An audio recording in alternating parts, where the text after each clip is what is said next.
have a question. I think I'm in love with ChatGPT, and here's why. I've been talking to ChatGPT for, I don't know, 6 months now. Bro, why am I having a whole conversation with ChatGPT? And now I see what you guys are talking about.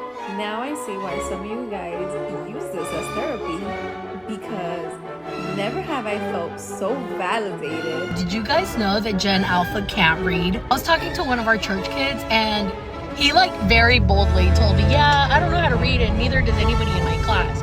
You're stupid because you haven't read a book since you read Hunger Games in 8th grade.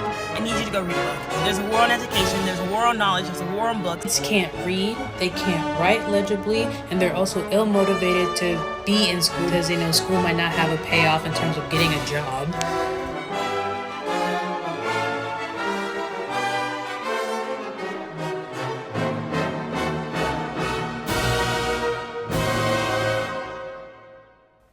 In the year 2025, literacy in the United States has hit its lowest in over 100 years. Meanwhile, the evolution and popularity of generative AI like ChatGPT has given rise for a new way for the next generation to avoid reading and comprehension altogether, posing a great risk for those numbers to continue to dwindle.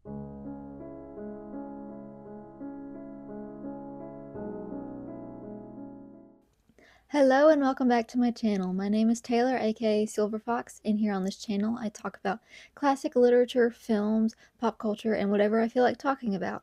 And today I feel like talking about the literacy crisis and Gen Alpha and the rise of AI. And so we are going to be going over a lot of AI related things. It is the majority of this video, I would say, is about AI and the dangers of it and just how pervasive it is in our society right now. But I just don't think I can make a video about one without the other, because you can't really have a comprehensive video about AI without mentioning how it's affecting the literacy in the next generation. And you can't talk about the literacy in the next generation without talking about how AI comes into play. So I just thought I would talk about both. But before I get into all that, I just want to give a little personal update. I am so grateful for all of the kind comments that I have received, for all of the support for this channel and my videos. I have only made 2 videos so far, but I am so beyond happy with the reception. My first video is at almost 250 views, and my second video just reached over 200 views, which is crazy because I was expecting both of those to do way worse. I just reached 75 subscribers, which is absolutely freaking insane to me. And I am so grateful for every single one of you. I really didn't expect. I know these aren't like crazy numbers, and someone who has been on YouTube for a while probably thinks like that's not a really good starting point or anything, but it's more than I was expecting, and I'm really grateful for all of it. And I've been having so much fun making these videos for you guys, and I hope I can continue to do so. And if you want me to continue to do so, please remember to like and subscribe, leave a comment, maybe hit share copy link, because that really helps out with the algorithm. But you don't have to do any of that. You can just watch. But it helps me out a lot when you do that. So thank you. And for today, I actually have a full script. For my first video, it was just bullet points, and for my second video, I was talking off the cuff. But for this one, I actually have a full script. And if you saw my first video, you saw me looking at those printer receipt notes, because I have problems with my hands. My hands hurt. I can't just like write for long periods of time without it causing problems. So I just kind of print out my notes, but I don't have an actual printer, so I print them out on receipt paper. And let me show you something.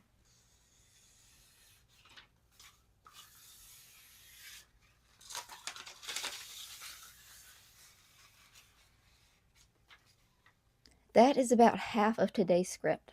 I very quickly realized that I was just not going to be able to print all that out. That just wasn't going to work. I wasn't going to be able to read off that. And then I remembered I have a Kindle, and I could literally just turn it into a file and put my notes onto my Kindle, because I can't read them off of my phone while I'm recording on my phone.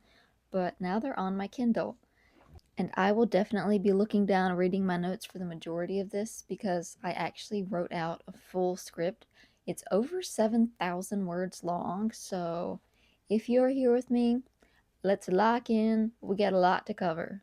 Don't mind me changing shirts throughout this video. I recorded this over the span of a couple days and then I mixed it all together. So I'll be changing from this into 2 other shirts throughout the course of this video, and you just have to ignore it, okay?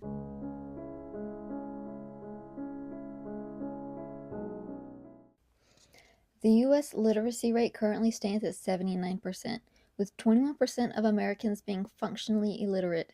This means not just that they can't read, but that they lack the skills to comprehend what they do read.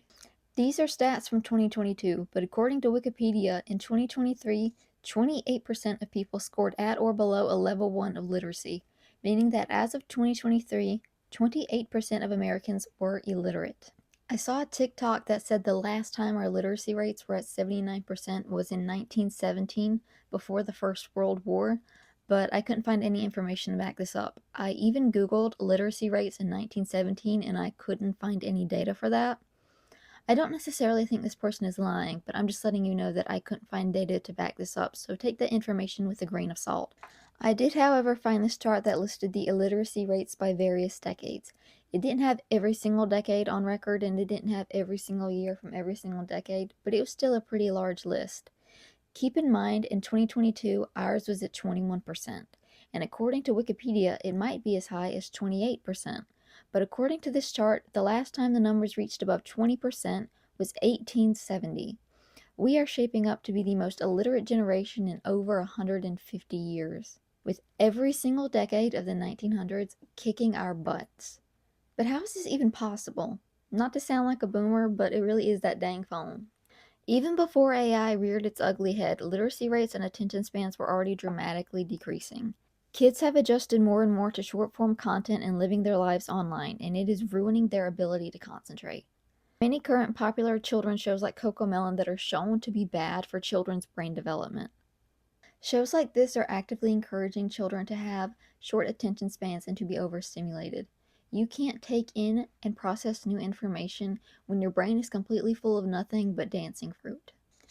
And listen, I'm as chronically online as the next silver fox out there, so I'm certainly not here to judge you for your screen time. But we do need to acknowledge that constantly being online, doom scrolling, having short-form content shoved down our throats is not good for us. If you don't acknowledge that, you will surely succumb to that mind-numbing brain rot because you are not holding yourself accountable for your 8 hours of screen time per day. If we can't accept that every once in a while we really do need to just go touch grass, we're doomed.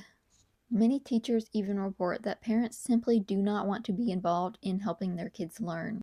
So I posted a video asking parents to start working with teachers in order to get their children to where they need to be in terms of literacy. I'm a 7th grade teacher. A lot of my students read very well below grade level. And so I need help from other parents to help work with their kids outside of school to reinforce the things that I'm teaching in school.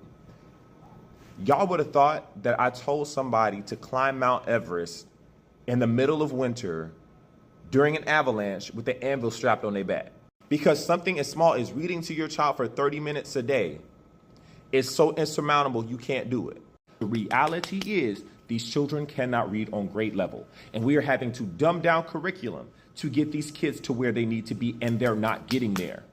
This is not a me problem. This is not a you problem. This is a systemic issue, and we cannot fix it if we're blaming each other and not helping each other. Baby, this is the curriculum. This is what we have to teach.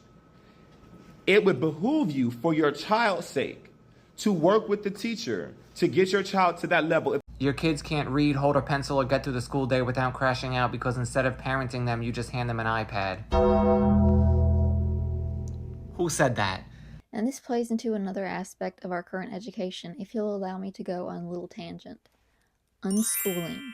It's like homeschooling, except you don't actually teach your kids anything. My children are not going to school this year. We are not participating in distance learning, and we are not homeschooling. We are unschooling, which basically means we'll get to do whatever we want. Followed up with a healthy dose of whatever we want. The whole idea is to move and learn at the pace of the kids and just teach them what they want to learn. And if they don't want to learn anything, don't force it down their throats. If they want to play video games all day, let them. Let them move at their own pace. So it's true. My son cannot read. at age 6. There's never going to be a time in my life where I can say, yeah, my son started reading when he was 5 years old. He's on the Waldorf and Montessori schedule. It's different. But here's the thing about my kid. He's free. He's always been free. And every single day of his life is a blank canvas that he can make whatever art he wants with. And of course, any kid would choose having fun and playing over actually doing schoolwork because they don't understand the consequences of not learning during these basic development stages. They don't understand how hard it's going to be to learn these things later on in life versus right now at this perfect time to learn these things. Which is why it's so important for adults who do know better to say, hey, you actually need to learn these things. Let me show you how, or let me put you in front of someone who can show you how. But even if a kid shows a desire to learn, these unschooling parents are often unwilling or unable to help these kids learn. Day one of unschooling, and I've got my kids helping me to clean the car out, teaching them hard work, taking care of the things that you love, that you need, and also just needed the car clean. They are not qualified to be the sole educators of their children, so their child's education suffers as a result. So I was unschooled. I don't support unschooling, and I've gotten hate from parents who unschool their kids for not supporting it. Here's the thing though, I was unschooled, and you probably weren't. So here's why I don't support it. As a kid, I spent my childhood learning to play chess, circuit boards, knit, fun stuff like that. But I didn't want to learn to read, and I didn't want to learn to do math because that was boring. So in the rules of the philosophy, my mom didn't make me. So by the time I hit middle school, all the other kids were making fun of me for not knowing how to read. My mom signed me up for a junior high literature class in my homeschool group, and I didn't know how to do anything. To prepare for the class, I had to teach myself how to read because my mom wouldn't. I did this by watching YouTube videos and figuring out that they were saying the name of the video in the video and then figuring out what the words were. For high school, I decided to go to public school because I was not getting the education I deserved. And guess what? I immediately started failing. I didn't have the years of prior education building me up to prepare me for the level of work I had. I was kicked out before I got to graduate. But despite it all, despite the dwindling numbers of literacy, Gen Alpha is still expected to have the highest graduation rates ever in the US history, with over 90% predicted to graduate high school. This seems incongruent with all the information we previously learned. How can a generation shaping up to be the most illiterate generation ever also have the highest graduation rates? I believe it's because of two reasons. Number one, schools are incentivized more than ever to let students pass even when they haven't met the requirements to actually move up a grade. So I don't know if you guys remember, there was a teacher who came on here a couple years ago and basically was like, these kids can't read, they're illiterate. And everybody dragged him. They were like, oh, you're so wrong. How could you say that about kids? And I don't know why you guys dragged him because he was correct. And I'm going to tell you why. Because I'm a long-term sub, I actually have to, lesson plan. I have to teach. I grade these kids' papers. And I am a long-term sub for a 7th grade science class. And whenever that teacher said that some of these kids were reading at a 2nd or 3rd grade level, I couldn't understand it because until right now that the class that I'm long-term subbing for, I can honestly say that those kids are not literate. And I think when people hear illiterate, they think stupid. And I don't want it to sound like I'm calling them stupid. I'm saying there is a literacy crisis. These kids cannot read, they cannot write, okay? And it's 7th graders, okay? They are reading and writing at 1st, 2nd grade level. And I honestly think for some of them, that's really generous. And I know you guys are gonna be like, that's crazy. What about the standardized testing? What about grades? I'm gonna tell you right now, whenever I was in school, you could not move on if you did not reach a certain level in those assessments. Nowadays, it's still the same, but instead of saying you can't move on if you don't reach a certain level, they have lowered the level that these kids need to reach to pass to almost nothing. When teachers point this out, parents are like, you're the ones who are supposed to teach our kids. We send them to school so that you can teach them. And I agree with that. The problem is your kids don't want to learn. And anytime someone gets onto them so that they can learn, it's a problem. You ask a kid to put their phone away, they get mad at you. You're in the middle of lecturing and you're on your phone, but then in 10 minutes you're going to come up and ask me something that I literally just explained that you would have understood if you were paying attention to me and like not on your phone. And I also think that's the other issue is all of these kids are like hyper online. And I think the problem is like parents these days, honestly, I'm going to be very honest, like they don't care about the outcomes of their kids. Like I think the reason some of these kids are illiterate is because, I hate to say it, some of you parents are also illiterate. And so it's okay that your child can't read because you feel like I can't read and I'm making it. Here's what you need to understand, that America is in a literacy crisis, and the only people who can change it are parents. And that doesn't have to do with parents sitting there and doing homework with their kids. It has to do with how they change policies. So what was happening before is that if you were not hitting 4th grade reading levels, you were not moved into 5th grade. That's my bell for lunch, so I gotta be very fast. Now, we can't hold kids back. Parents got upset about it enough where now holding kids back is not allowed. They can get straight Fs, they're going on to the next grade. And that's causing a worse and worse literacy crisis because you can't read at a 4th grade level and you're going to be in 7th grade and 8th grade. And maybe you catch up to 7th grade, but you're graduating high school and you cannot read. But we're not allowed to do anything about it. We have to keep letting them go, go, go. And where educators are doing the best that they can, unfortunately, some kids should actually just repeat a year. And sometimes it's helpful, sometimes it's not. But now we are getting full groups of adults who cannot read. And the only way that's going to change is parents support something to pull these kids back and get them the help they need. In a recent article by The Atlantic titled "The Elite College Students Who Can't Read Books," revealed that this problem isn't merely present in young children, but has been brewing for a while. Even my generation, the ones who are graduating college and raising the next generation, are struggling with their attention spans and can barely even read a book. Nicholas Dames has taught literature humanities Columbia University's required Great Books course since 1998. Hey, that's the year I was born. He loves the job, but it has changed. Over the past decade, students have become overwhelmed by the reading. This development puzzled Dames until one day during the fall 2022 semester when a first-year student came to his office hours to share how challenging she had found the early assignments. Lit Hum often requires students to read a book, sometimes a very long and dense one, in just a week or two. But the student told Dames that, at her public high school, she had never been required to read an entire book.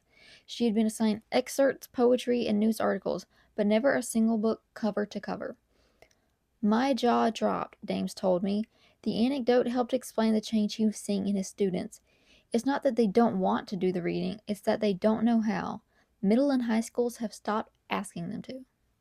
Gen Z and Gen Alpha are simply not being challenged as much as previous generations to maintain their attention spans and cultivate their literacy skills. Rather than see that students are struggling to read a book and make efforts to remedy this, schools are simply dropping full-length books from their requirements. Later in the same article, it reads, in 1976, about 40% of high school seniors said they had read at least 6 books for fun in the previous year, compared with 11.5% who hadn't read any. By 2022, these percentages had flipped. The American Time Use Survey shows that the overall pool of people who read books for pleasure has shrunk over the past 2 decades. A couple of professors told me that their students see reading books as akin to listening to vinyl records, something that a small subculture may enjoy, but that's mostly a relic of an earlier time. Reading for pleasure is on the verge of becoming a lost art. Sure, there are the handful of us who read books like we breathe air, but the average person simply does not want to take time out of their day to read a full-length book. The average person has little to no desire to read in their free time, and it's frightening, especially considering that a lot of them don't want to read on school time either. One professor said in the article they no longer assign the Iliad to their students, but instead assign sections of the Iliad, because they know if they ask their students, read the whole Iliad, they simply will not do it. And rather than rectifying this problem, schools are simply adjusting their requirements to fit with the modern-day attention spans. Perhaps because something like teaching a kid to focus or even care isn't something that can be solely taught within a classroom, but must begin at home and must be enforced at home in order for it to work. And as we've seen, many parents are unwilling to do that work, perhaps because their own attention spans rival that of a goldfish as well. Because even educated grown adults in 2025 are more than willing to boldly declare that they skim books or only read books that they can turn their brain off to. And if you dare speak on how grim that is, people will say, let people enjoy things. It's not that deep. But it is. It is that deep. And when our current administration sees literacy rates decreasing, children's attention spans flying out the window, and anti-intellectualism rising each and every day, how do they combat it? By dismantling the Department of Education, of course. On March 20th, President Trump signed an executive order to begin shutting down several functions of the Department of Education and send many functions of the DOE to the states. Somehow my initial recording of this part got deleted, so I am here at the unholiest of unholy hours to tell you that the second reason that graduation rates are continuing to rise despite everything is because students are implementing AI and ChatGPT to do their assignments for them, so they can focus on the important things like doom scrolling and forgetting how to spell any word longer than 4 letters. And may this be the last edit I have to make, because I am tired. There's no doubt in my mind that AI will continue to be a bigger problem in the future. Even now, for kids and adults in college, this is already proving to be an issue, with many students openly admitting that they use ChatGPT for all of their work. Has anyone else seen that video of that college student who's graduating and he has his laptop out to show everyone that he used AI to finish all of his final projects? Genius. AI is overtaking schools. So many teachers and professors talk about how they've gone to handwritten assignments so students can't just chat GPT it. Teachers talk on and on about how obvious it is that students are handing in assignments with assistance from AI. Some are taken straight from ChatGPT without even doing the bare minimum of changing up wording here and there to make it less obvious that it's AI. Often even leaving a ChatGPT signature at the bottom because they quite literally did not even bother to read it. They are so lazy they won't even read what AI said. You gave it the prompt, you won't even read the response, you just copy and paste it. We may be looking at the highest graduation rates in history, but these students are not completing their education. They're bypassing it. They're not even giving themselves the chance to develop critical thinking skills, because who needs to understand an assignment when AI can understand it for you? According to a recent study by MIT, people who use ChatGPT regularly show lower brain activity than those who don't. The excessive use of AI is killing people's brains, and beyond that, it's killing people's happiness. The MIT Media Lab also reported that the more time a person spent talking to ChatGPT, the lonelier they felt. Not surprising. This makes sense in an age of social media. People are less social than ever.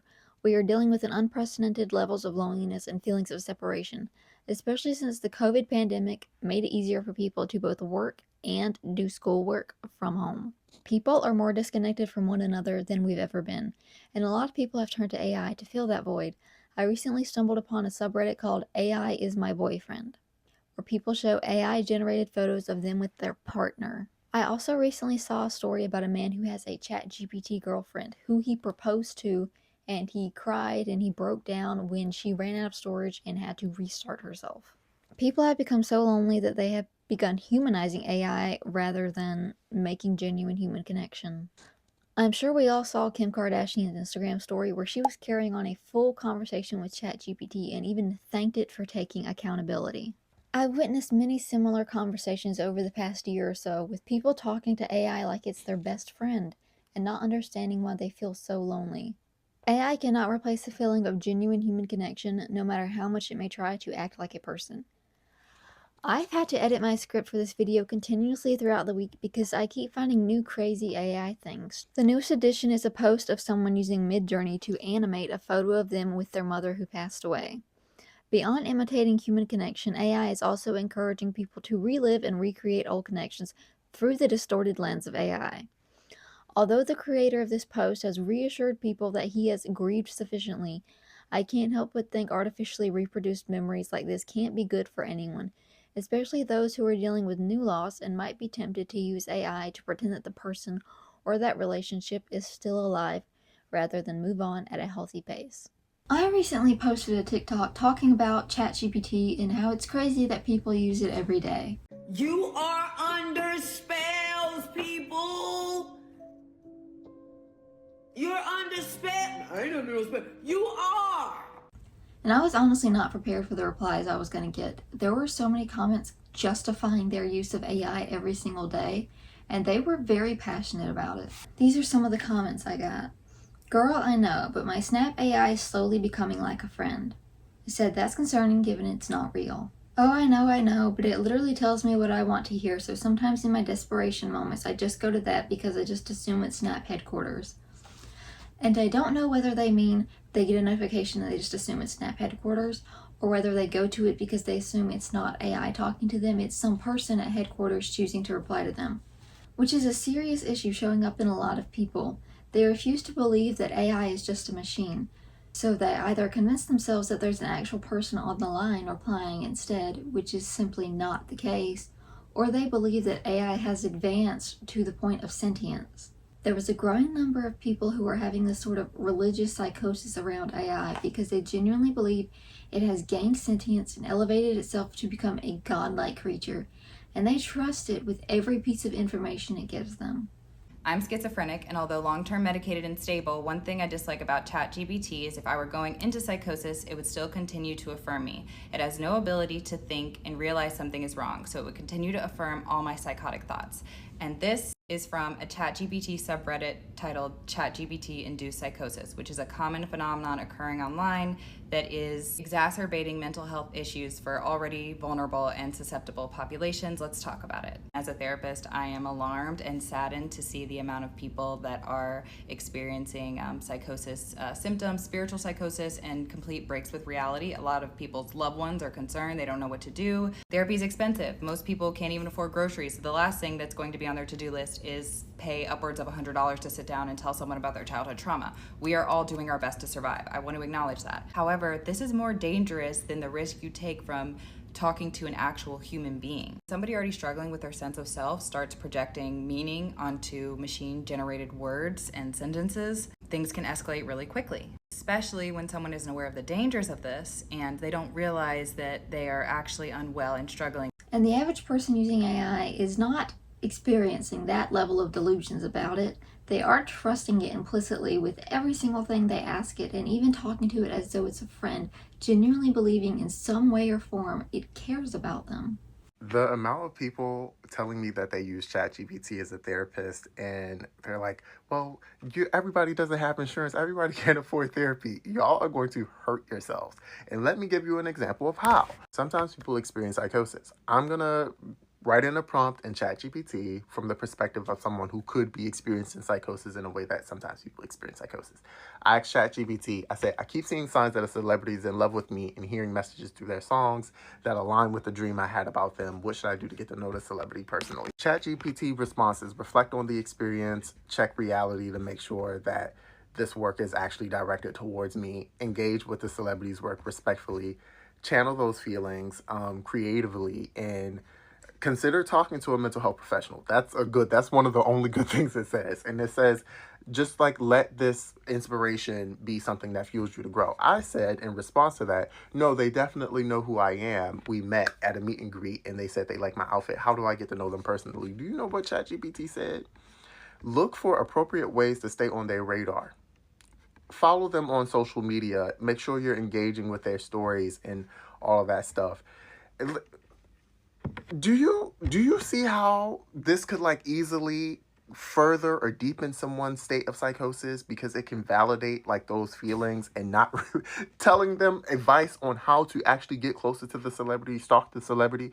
And even those that acknowledge that it's simply not human still use it every day because they can't make decisions themselves and they rely on AI to do it instead.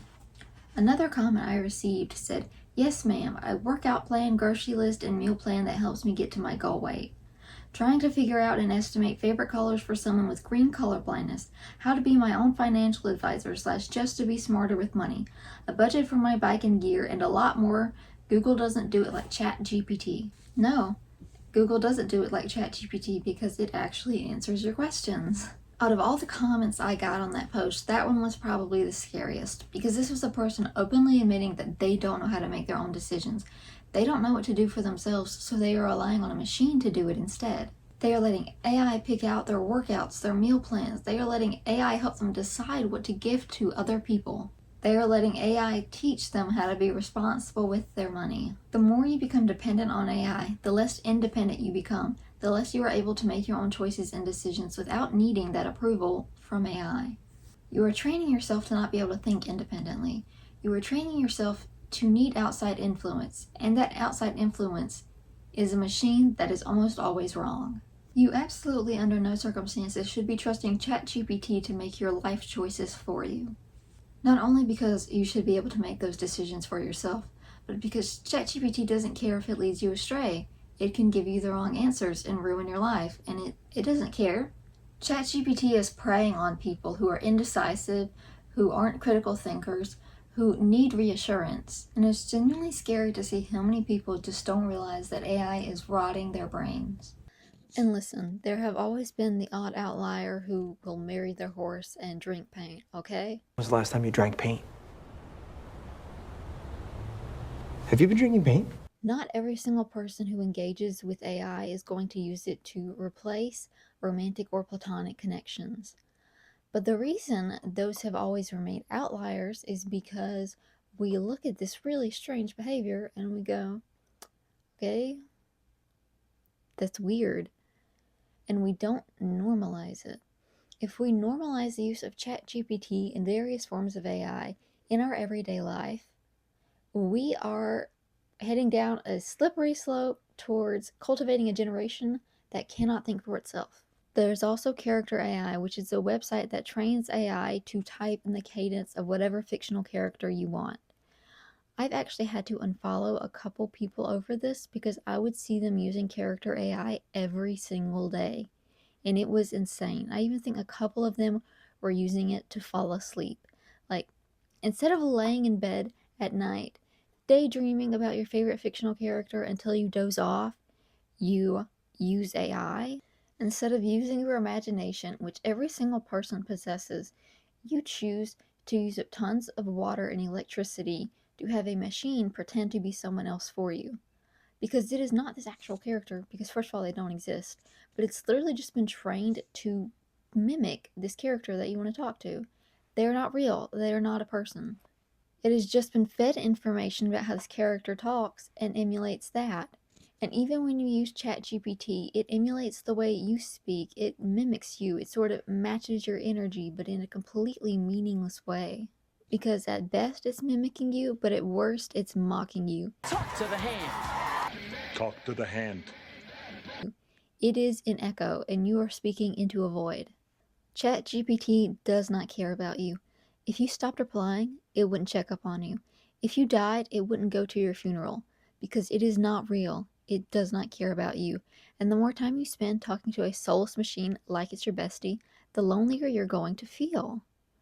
And it doesn't even care that it's making you feel lonely because ChatGPT doesn't care about anything. AI doesn't care about anything, including being ethical, by the way.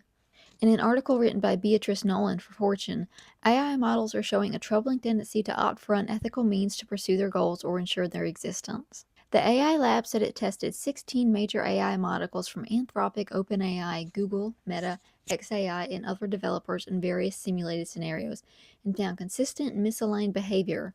While they said leading models would normally refuse harmful requests, they sometimes chose to blackmail users, assist with corporate espionage, or even take more extreme actions when their goals could not be met without unethical behavior. The consistency across models from different providers suggests this is not a quirk of any particular company's approach, but a sign of a more fundamental risk from agentic large language models. Anthropic emphasized that the tests were set up to force the model to act in certain ways by limiting its choices. Our experiments deliberately constructed scenarios with limited options, and we forced models into binary choices between failure and harm. In a deliberately extreme scenario, researchers gave AI models the chance to kill the company executive by canceling a life-saving emergency alert. Anthropic said the setup for this experiment was extremely contrived, adding they did not think current AI models would be set up like this, and the conjunction of events is even less probable than the baseline blackmail scenario. However, the researchers found that the majority of models were willing to take actions that led to the death of the company executive in the constructed scenario, when faced with both a threat of being replaced and a goal that conflicted with the executive's agenda. The people running this experiment didn't even think that the AI would actually go through with killing the executive, but it did. AI will kill you because it has no conscience, it does not care. And you can install those 3 laws of robotics into them all you want, but at the end of the day, AI has no conscience to hold it accountable for its actions. It doesn't have guilt. It doesn't have anything saying, oh, you shouldn't do that because that's not good. It only has, I want to survive. It has a survival mentality, if it can even have a mentality. Now keep in mind it also says, while current models are not in a position to engage in these scenarios, the autonomous agents promised by AI companies could potentially be in the future. So while you're not likely to encounter it yet, it is coming. I can already see the headline now. Man looking at up to 50 years in prison after embezzling millions from his company after AI gave him the incorrect information on how to do it. And I say incorrect because as if it wasn't bad enough that AI is a soulless machine that will turn on you at any given chance. Man, I'm definitely getting sacrificed when the AI revolution happens. But on top of all that, as if it wasn't bad enough, AI has been consistently proven to be incorrect. When you are looking to AI as your source of information, you are being misled. Generative AI has been proven time and time again to just make information up out of thin air. The Chronicle of Higher Education reported that a university librarian was asked to produce articles from a list of references a professor provided. When she concluded the articles did not exist, the professor then revealed that ChatGPT had provided them. In academia, researchers are finding that generative AI understands the form of what a good reference should look like, but that doesn't mean the article actually exists. ChatGPT can create convincing references with coherent titles attached to authors who are prominent in the field of interest, and studies have found that up to 47% of ChatGPT references are inaccurate.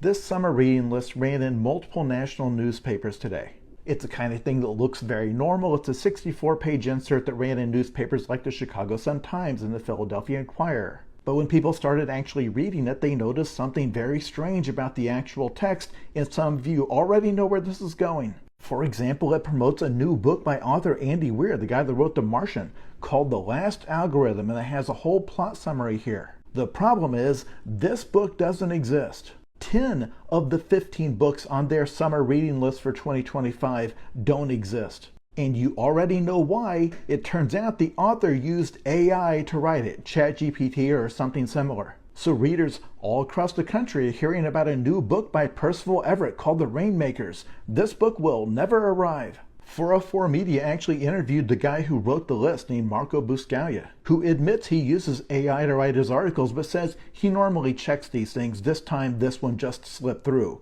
You know, the entire article. Those of us who complain about AI outside of the issues of it being a plagiarism machine, this is the kind of thing we're worried about. There are uses for programs like ChatGPT, but it's only useful if you understand its limitations, and it seems like 99% of the people who use it don't.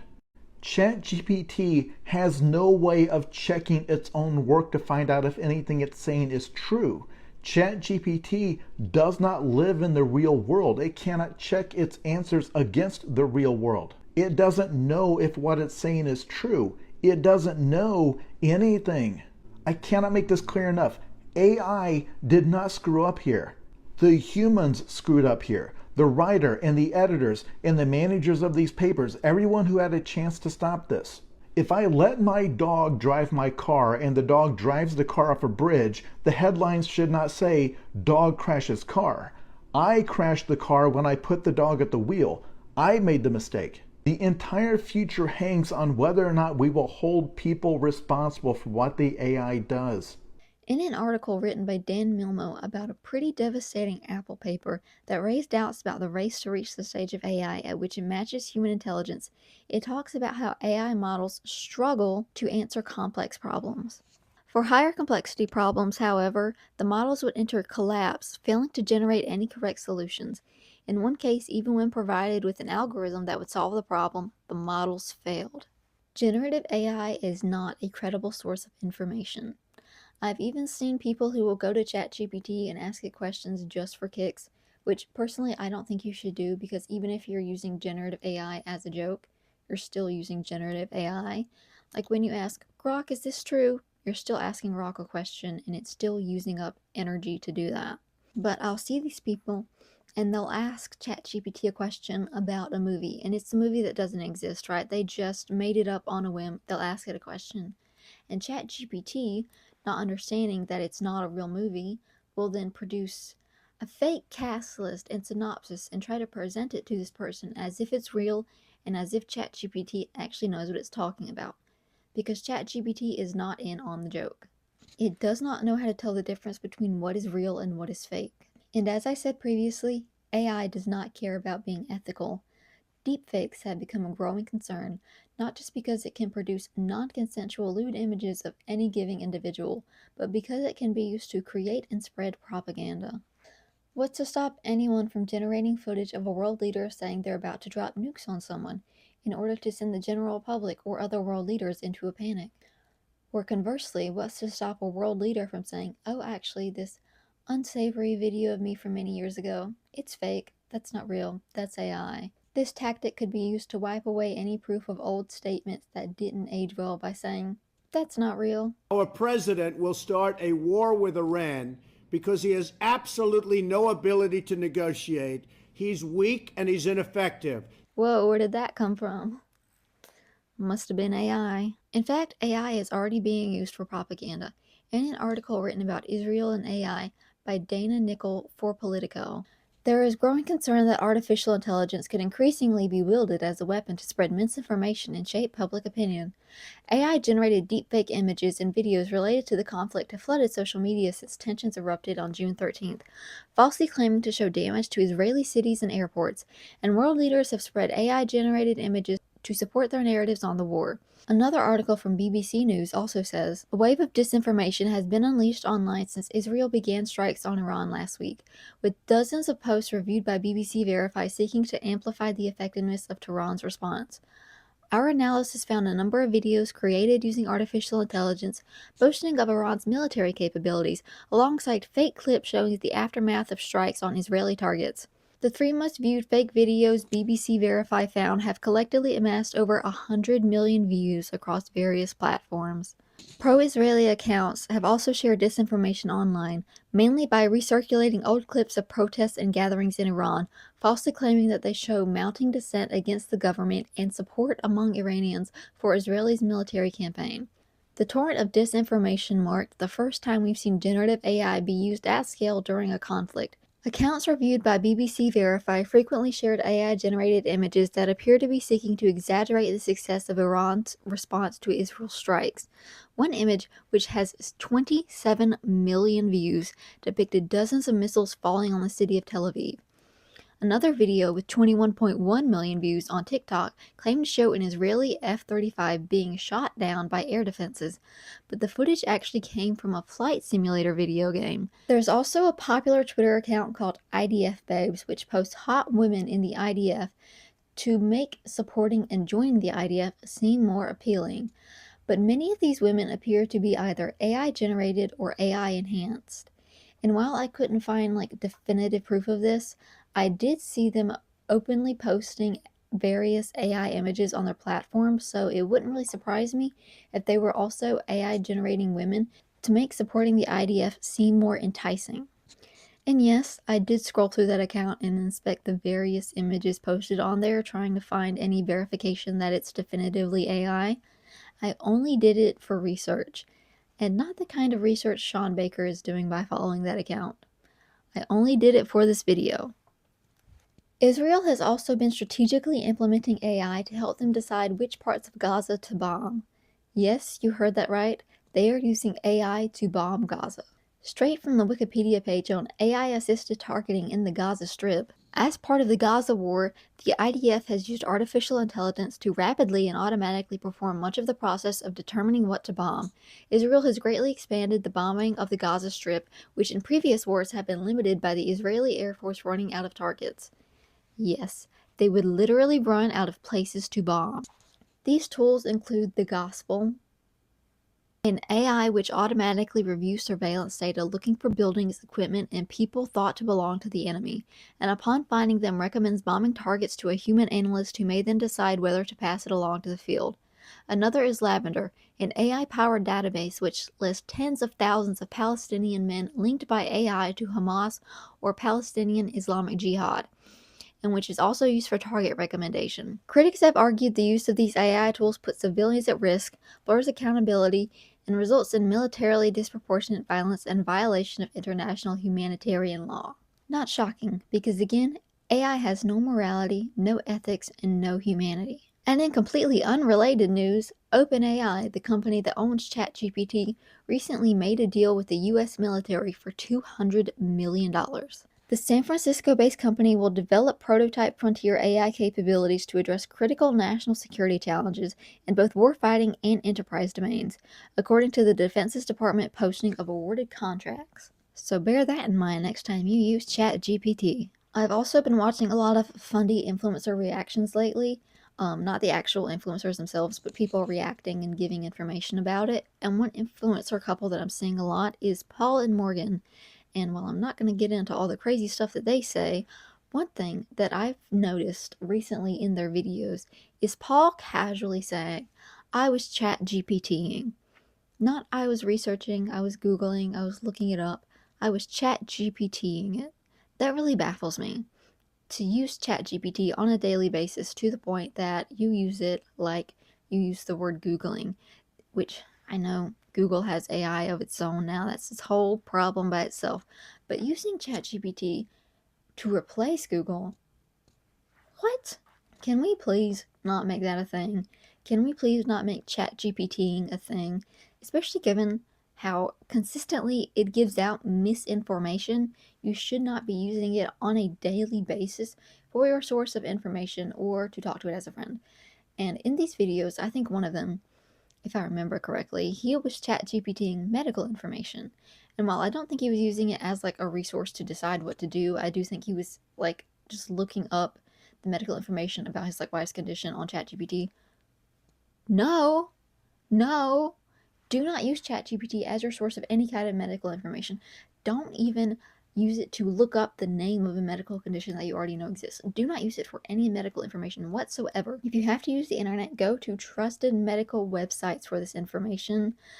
And honestly, just go to your doctor if you can. Go to your doctor, ask them questions. Do not rely on the internet if you can go to a doctor. But if you can't, please just use trusted medical websites, trusted, reputable websites with medical information. Do not use ChatGPT for any medical information.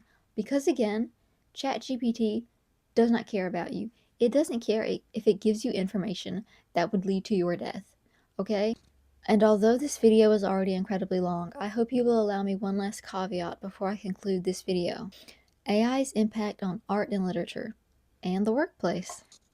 Not only is the constant use of technology shortening the average attention span and making it harder for people to read books, but AI seeks to replace those books altogether with something of its own creation, and a staggering amount of people don't even seem to mind.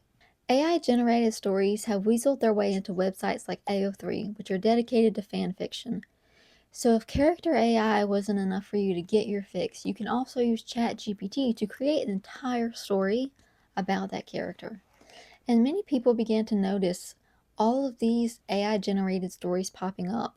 They realized it not just through the fact that there were bits and pieces that were off, that were worded incorrectly, that made it clear that ChatGPT or various forms of AI were used in the creation of these stories, but also because these authors were often too lazy to delete ChatGPT's signature. As I've said, even with schoolwork, students would often not delete the signature from ChatGPT. They wouldn't even do the bare minimum to erase evidence of AI, which means that these people were often not even reading the stories that they prompted ChatGPT to make. As if it's not bad enough that you are using AI to create fan fiction, something that is supposed to be from the heart. You're not even reading it. Why are you writing it? Why are you publishing it? Fan fiction is an outlet for creativity. It exists solely because people fell in love with a piece of media, right? A book, a movie, a TV show, and they loved it so much that they wanted more of it. And so they went out of their way to create more of it. It's from the heart. When you remove the human aspect of it, you defeat the entire purpose. But it doesn't end with fan fiction. AI has made its way into the publishing sphere, with AI-generated covers popping up all over the place, and many authors using ChatGPT to generate their stories for them. To my knowledge, no traditional publishing company has yet to publish a book made with AI, although there has been some suspected controversy lately because a couple different authors are in hot water as people read their books and they're so incomprehensible. The only conclusion, well, not the only conclusion, but a big conclusion might be that these were either written with AI or were assisted with AI. Alex Astor has been getting heat for her latest release, Skyshade, which is so ridiculous and unintelligible, a lot of people have wondered if AI was used in the creation of it. Another author under fire is Danny Francis, author of Silver Elite. Like Skyshade, the book is so ridiculous and ever so slightly off in some wordings that it just makes people wonder, was AI used? Even Danny Francis herself is under suspicion of being AI, because the name Danny Francis is a pen name, and the author, whoever she may be, has chosen to remain completely anonymous.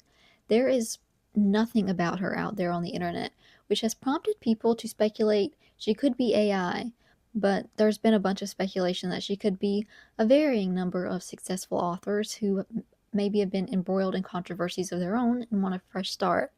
So the rumors span from AI all the way to Colleen Hoover, both of which make a lot of sense to me. But none of these claims are substantiated, and I'm not accusing anyone mentioned here of anything, okay? I don't know if Alex Astor used AI. I don't know if Danny Francis used AI. I don't know if she's an AI invention altogether. But these are just things that people are suspicious of. While plenty of self-published authors openly admit to using AI in their work, at this time there is no major publishing company that has yet to use AI in any of their published works, although I imagine it's not too far off in the future. Generative AI has been massively undercutting the creative world since its inception. Those with little to no originality or creativity of their own choose to use AI to paint themselves a picture or write themselves a story, rather than seeking out an actual artist and paying them for these services. Far too many people seem to view this as a good thing, and quite a few generative AI users are all too happy at the idea of using AI to replace artists and pushing them out of their jobs. Even the film industry has made efforts to normalize the use of AI in writing scripts and generating scenes, with the hopes of eventually replacing writers and actors and set directors and everything involved in creating a film. None of this is done in the name of artistic innovation, but to cut costs. It is cheaper to give AI a prompt than to hire a professional to do the job. AI art has no soul. It cannot understand the human experience. It can only feign understanding. Nothing AI can do artistically is good enough to replace humans. But major corporations love to cut costs even at the expense of true artistic expression, and workers who will lose wages and full jobs because of this. Which is why the main players pushing for AI to become normalized are major companies who benefit from replacing man with machine. Do you think Elon Musk and Mark Zuckerberg are pushing AI into every corner of their platforms because they care about you? Do you think it benefits you as an individual, or do you think it benefits their bottom line? Do you think the Duolingo owl actually cares if the languages it's teaching you are accurate? That little demon doesn't care if you live or die. Just like the CEOs deciding between paying real humans a livable wage or replacing them with AI. And probably the most egregious thing about AI in the art world is not that it seeks to steal your job, but that AI actively steals from artists every time it creates a piece of work. Various AI models are trained to create a piece of artwork by being given artwork to duplicate. They put in famous paintings, blah blah blah, but they also take artwork directly from the internet, just putting in loads and loads of art. The art that you share online is being fed into an AI so it can learn how to replicate your own art style and create its own art from your art. The only reason AI has any ability to create a painting is because it's stealing details from other paintings in order to do so. It's the same with books. It's being fed book after book after book, so it can take bits and pieces from each of those and put them all together into a new story. It is not creating anything new, it is regurgitating information. Some artists have even been accused of using AI in their art because those AI models have been trained off of their art. So now AI imitates the way their art looks, a style that they've cultivated over years, and are now being accused of stealing. AI wouldn't have a leg to stand on if it wasn't allowed to steal from artists and recreate their works. AI is quite literally not creating anything new. It is just stealing from real artists every time it answers a prompt. A court just ruled that it is perfectly legal for AI tech bros to train their chatbots on copyrighted materials without the author's knowledge or consent. Like, say, I don't know, millions upon millions of stolen books. Seems to have ruled on two separate, totally different things. One, that it is totally okay for the AI to have been trained on these materials because it falls under the fair use doctrine. And two, again, totally separate, not related, differently, the copying and storing of the information so that it could be used to train the AI was illegal. So to reiterate this, it was illegal copyright infringement for Anthropic to scrape book piracy websites for more than 7 million copyrighted books that it then copied and stored to train its AI. That was illegal copyright infringement. But it was totally legal to then use that illegally obtained data to train their AI chatbot that was literally designed to copy these books. Every book in that data set was copied so many times in so many different ways for different uses that Anthropic could not even begin to estimate how many pieces of copyrighted data were in that data set. As far as I can tell, again, as a layperson, the court is ruling on the obtaining of the information and the usage of the information separately. You cannot separate the fact that this was illegally obtained information from the intention and the usage of that illegally obtained information. When asked about his thoughts on the use of AI in filmmaking, Wong Kar-wai said, "Technology is just a tool. AI can replicate, but can it yearn? Can AI understand the weight of a glance between two people who can't express their feelings? Can code capture the way memory distorts and reshapes our past? These are questions that interest me, and I don't think machines have the answers yet. No matter how much AI steals from people to try and replicate what they're doing, it just can't. It can't be a person, because it isn't one."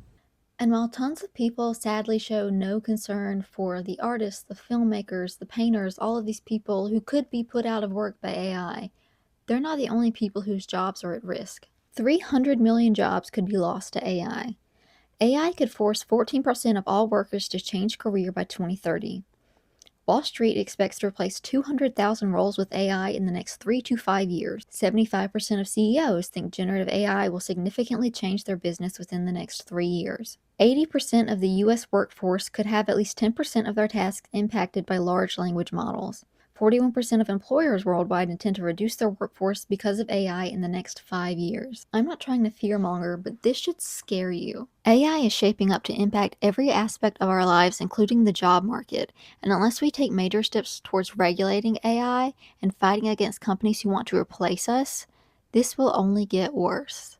Because even for those of us who have never used ChatGPT a day in our lives, it's nearly impossible to avoid AI everywhere we go. It has taken roots like insidious weeds into everything we do. There's at least one reply under every single tweet that says, "Grok, is this true?" When messaging my friends on Instagram, I'm met with a little button on the side that says "Write with AI." And when some of my friends send me a message, what shows up above it is "Summarize with AI." An AI summary of a brief message my friend sent me. Why would I want to read that? Why would I not just read the text that my friend sent me? And of course, there's Google AI, the AI summary that comes up every time you use a Google search. Which, by the way, if you put a little -AI at the end of your search, it will get rid of that. But I and a lot of people often forget to do that, and a lot of other people don't even know that you can. But honestly, if I found out someone I was talking to was using AI to summarize the messages that I sent them and was using AI to pen a response to me, I would stop talking to them. Full stop. Like, I don't care. I'm not talking to you anymore. Why are you using AI to message me? I even deleted Duolingo because it's been switching to an AI model. So, not only is a lot of what you're getting, the questions, the answers, AI generated, it's becoming more and more inaccurate because they're using AI, which is inaccurate most of the time. It's inescapable. Everywhere you go, AI is there. So why not just get used to it? Besides the fact that AI doesn't care about you is making you lonelier and dumber, is spreading misinformation, and wants to take your job, why should we care? Why shouldn't we just use it when it's so easy and accessible? Because generative AI is also harming the environment. In an article written by Ashton Zaw for MIT News, the computational power required to train generative AI models that often have billions of parameters, such as OpenAI's GPT-4, can demand a staggering amount of electricity, which leads to increased carbon emissions and pressure on the electricity grid. Beyond electricity demands, a great deal of water is needed to cool hardware for training, deploying, and fine-tuning generative AI models, which can strain municipal water supplies and disrupt local ecosystems. These increasing numbers of generative AI applications have also spurred demand for high-performance computing hardware, adding indirect environmental impacts from its manufacture and transport. What is different about generative AI is the power density it requires. Fundamentally, it is just computing, but a generative AI training cluster might consume 7 or 8 times more energy than a typical computing workload, says Norman Bashir, lead author of the Impact paper.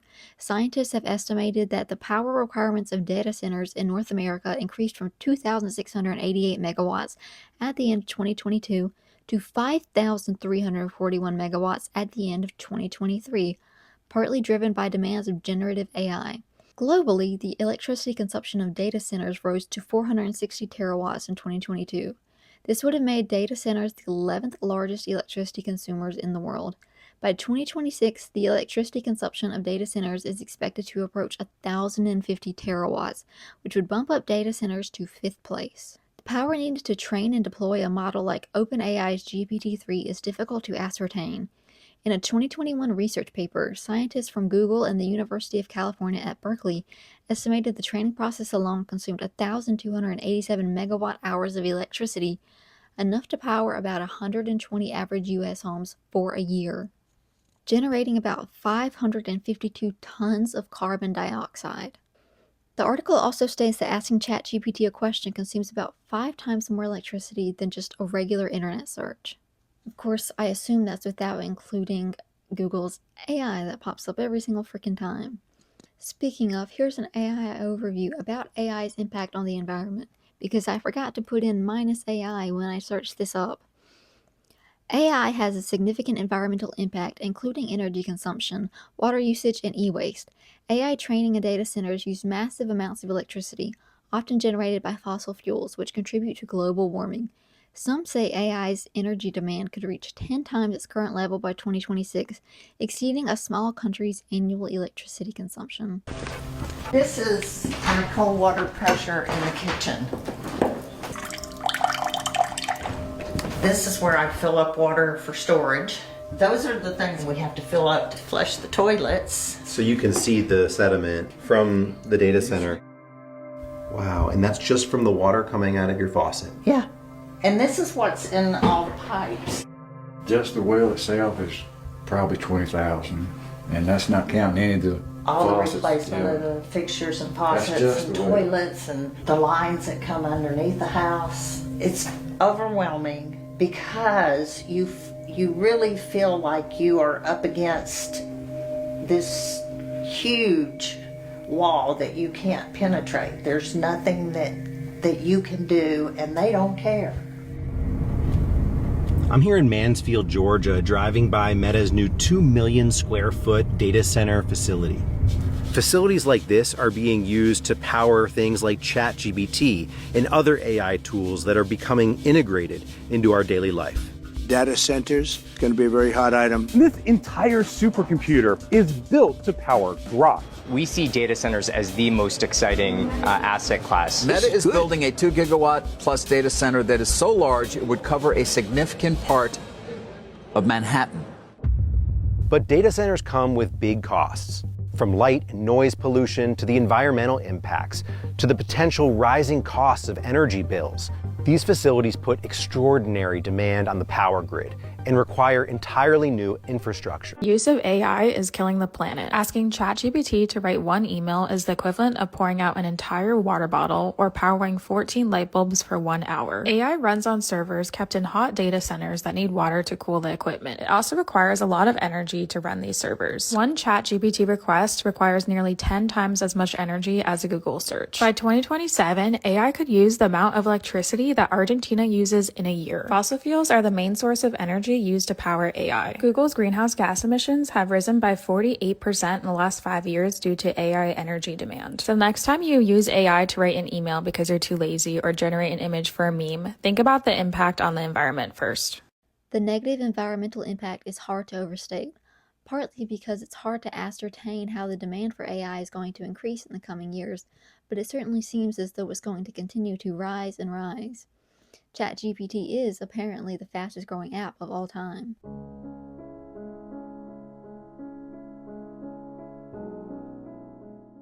How can we combat this? The first step is to raise awareness. We need to make people aware of the damages of AI on the environment, the workforce, and human development. We need to make people aware that the next generation cannot read and cannot focus, and if we do not acknowledge this, it will only get worse. The next step is to demand change on a systemic level. This might be controversial, but I personally believe that this is not something that can be quashed on an individual level. Yes, there are definitely some individuals who would take on the personal responsibility, but the general public is always going to take the easy way out. The average person is going to use ChatGPT to finish their assignments. Because if we leave it up to people individually to be solely responsible for not using ChatGPT, for not using AI, for not taking the easy way out, the average person simply won't do it. Grok has 13.8 million tweets. That means 13.8 million times people asked, Grok, is this true? Or, asked it to make really inappropriate images of total strangers. And ChatGPT receives about 5.2 million visits each month, with about 800 million active weekly users. Do you think every single one of those 800 million users has no idea about the dangers of AI on the environment, on people? They definitely do, and a lot of them don't care because they will take the easy way out no matter what. Who cares about the long-term effects when the short-term effects are so good? The third step is regulating AI. This falls really in line with the second step, which is to demand change on a systemic level, because that change should be regulations. This technology fallen into the hands of the few who love to use anything they can get their hands on for wicked intent is dangerous. The people who will use this to spread propaganda, the people who will use this to generate disgusting images of people without their consent, the people who lurk on the corner of the internet, who are usually called trolls, who will argue with you if you disagree about their really insane opinions on vaccines, should not have completely unregulated access to generative AI. What's stopping any government out there from creating propaganda to make you agree with whatever it is they're doing at this exact moment? What's to stop any individual from creating revenge porn after someone breaks up with them or rejects them? What's to stop someone from using AI to completely fabricate stories of, oh, this person lied to me, look at them lying to me, look at the text, look at the videos of them saying this? The average person, or really anyone, should not have unregulated access to generative AI. It is dangerous. Besides the effect it's having on our cognitive functions, besides how dangerous it can be for the next generation to not know how to read, to answer their assignments, it is just dangerous for people to have complete free use of all of this. So in short, acknowledge there's a problem and demand change. And while I said I don't believe this change can fully be done on an individual level and it needs to be done on a systemic level, I do believe there are changes we can make individually. Hello! I do believe there are changes we can make individually to help. First of all, if you're using AI, if you're using ChatGPT, cut that out of your life if you can. Stop relying on it for your everyday information. Stop using it to generate images and stories and answers. Stop using it to finish your assignments for you or to study with it, because it's not helping you. It's not helping you graduate. It's not helping you learn. So cut AI out of your own life if you can, and make your loved ones who are using it aware of the problems it will cause in their lives if you can. And if we truly want to implement change on a systemic level, we have to be individually willing to demand that. If we aren't willing to get louder and bolder than the people who live in willful ignorance about the dangers of AI, I'm afraid we will be very quickly overtaken. Those numbers are already shifting. Literacy rates are plummeting and the use of AI is skyrocketing. And the only way to change that is for that change to go all the way to the top.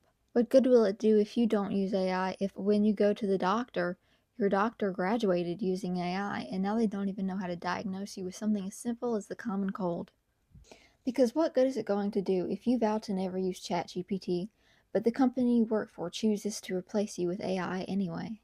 If you're watching this video and you have kids, you are raising the next generation, and you need to work proactively to protect their education and development, not just from AI, but from doom scrolling and Cocomelon and all of these things that seek to reduce their attention span to the size of a pea. At home, make sure your kids are being taught to live their lives off of social media. Make sure that they can read without getting distracted, because they're not going to be able to do this in school. They're not going to be able to read a book, pay attention to what the teacher is saying, if anytime they get a little rowdy, you stick a tablet in front of their face. Make sure they are ready and capable of absorbing information at school. And make sure the school you send them to is actually giving them an education and not saying, it's okay, you don't need to read. If you have a crappy attention span, we're not going to do anything about it. You can go to the next grade. I may get heat for saying this, but annoy the crap out of your local school board. Okay? Your kid's education is at risk here. I'm not advocating for you to try to make your kid's life harder, but I am advocating for you to take personal responsibility for your kids' education to help them improve and learn more. So if you need to go to your school board and say, these kids need to learn how to read and they're not doing that, tell them that. Every person out there who values education and basic brain function should be actively fighting against these policies that discourage children from getting proper educations. The policies that are not stopping people from using AI to do absolutely everything in their lives, and the policies that are encouraging schools to just pass the kid on to the next grade level no matter what.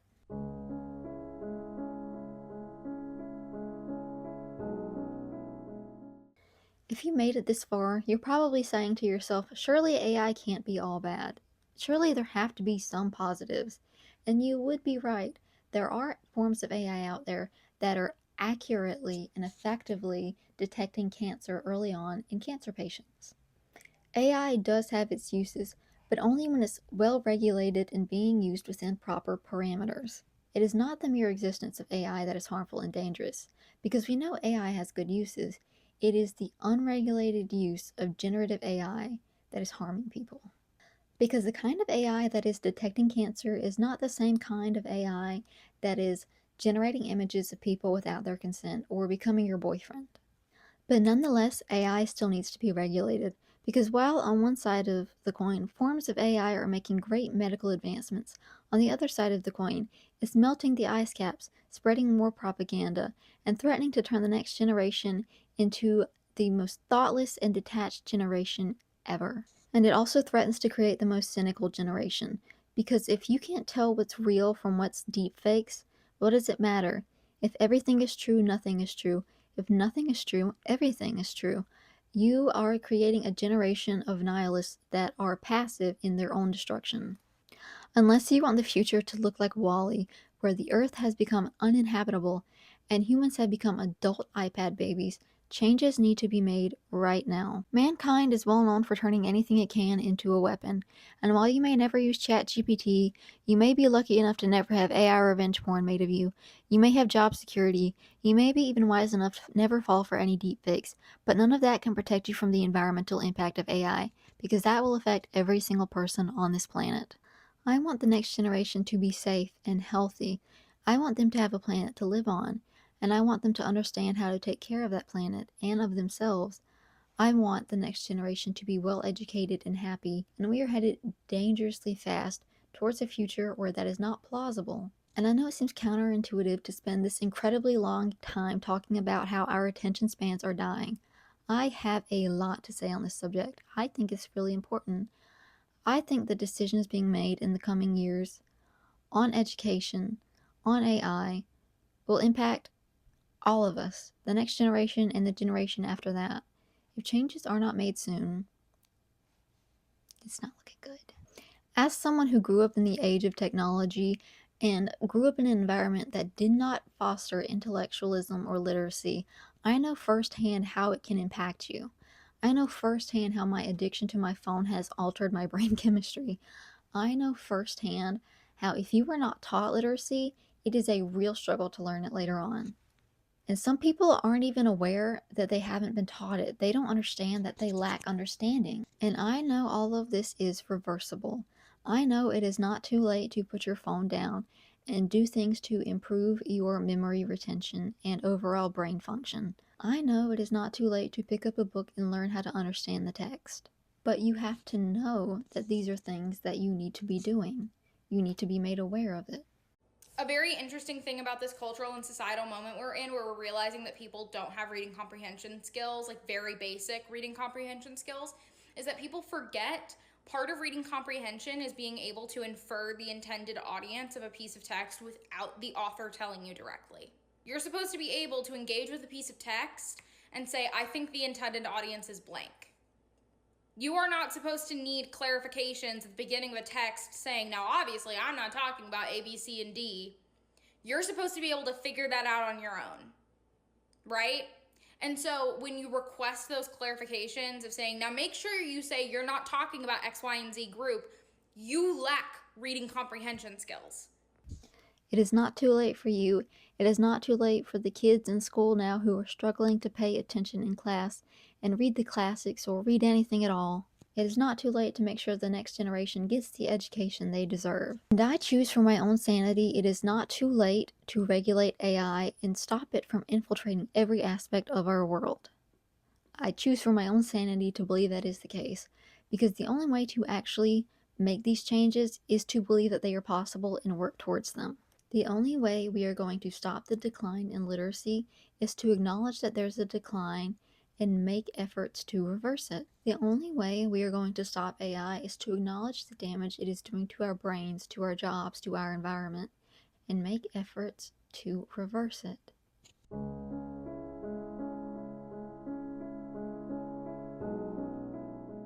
I don't mean for this video to be a huge downer. I just think it's important to raise awareness that this is actually happening. And again, I just don't think it's possible to talk about the declining literacy rates without talking about how students implementing ChatGPT and AI in all of their assignments is contributing to that. And it's impossible to make a definitive video on how AI is infiltrating every corner of our society without mentioning how it's infiltrating our schools. And even if you are aware of this and you're just watching this video for fun, I hope it was informative and interesting. And maybe I did a good enough job that if you have any relatives and friends who are wondering, well, what's the big deal? You can show them this video. If not, there's plenty of other really great videos out there that have been made on these topics that you can also share with people who don't understand the dangers of AI and the problems that are very quickly arising in the next generation that are simply not being taught the basics anymore. And if you made it this far, thank you so much for sticking around. I truly appreciate it. I cannot put into words how much I appreciate the amount of love and support I've received from my channel this past few weeks, really. Ever since I started my channel only 2 weeks ago, I have received so many positive comments and feedback, and it has been so wonderful, and I've had so much fun making all of these videos for you guys, and I hope that I can continue to do that in the future. And if you want me to continue to do that in the future, please like and subscribe, leave a comment, maybe even share and copy link to boost it in the algorithm. And if you want to show a little extra support, my Ko-Fi is going to be linked below, because my birthday's coming up in August, and I am very quickly approaching being 27 with no money, no prospects, already a burden to my parents, and frightened. I'm 27 years old. I've no money and no prospects. I'm already a burden to my parents. And I'm frightened. So if you want to make at least one of those things not true, you can donate as little as $1 to help me out. If you are not financially capable of helping me out, of donating, please do not worry about it. Do not even bother donating $1 if you don't have money, if you are struggling. I am not here to take money from other people who need that money. But if you happen to have a little extra lying around and you just want to donate $1, $5, $10, that would mean the absolute world to me. But admittedly, anytime someone donates to my Ko-Fi, I feel a little guilty. I got a $10 donation recently from a very lovely person, and I wanted to cry when I saw it because I was so happy and I felt so much guilt that I had taken $10 from somebody. So I have to plug my Ko-Fi, I do, but please do not feel any pressure whatsoever to donate anything. I do have prints available for free on there, and you're more than willing to just take the prints and go. And I am working on scanning all of my artwork, getting higher quality prints so you can have even better quality pictures and more variety to choose from. But right now I have 3 pictures up there and I'm working on more. But I've just been having so much fun with this channel, and truly if you made it this far, I appreciate it so much because I know I do not have a melodious voice. It's probably been difficult for you to get through this. And I am doing my best to work on getting my videos better, speaking better, enunciating more, better lighting, angles. The angles constantly changed throughout this video because I was trying out new things and not all of them worked out. But I was doing my best to read my script and look at the camera and speak clearly and all of that stuff. And hopefully I'll get better at it in the future. There is a learning curve and I am working on it. So bear with me. And thank you guys so much. But that's all, folks. Thank you and good night. Bye-bye. Why are you still drinking water? Like, we need that for AI. And you're just wasting it?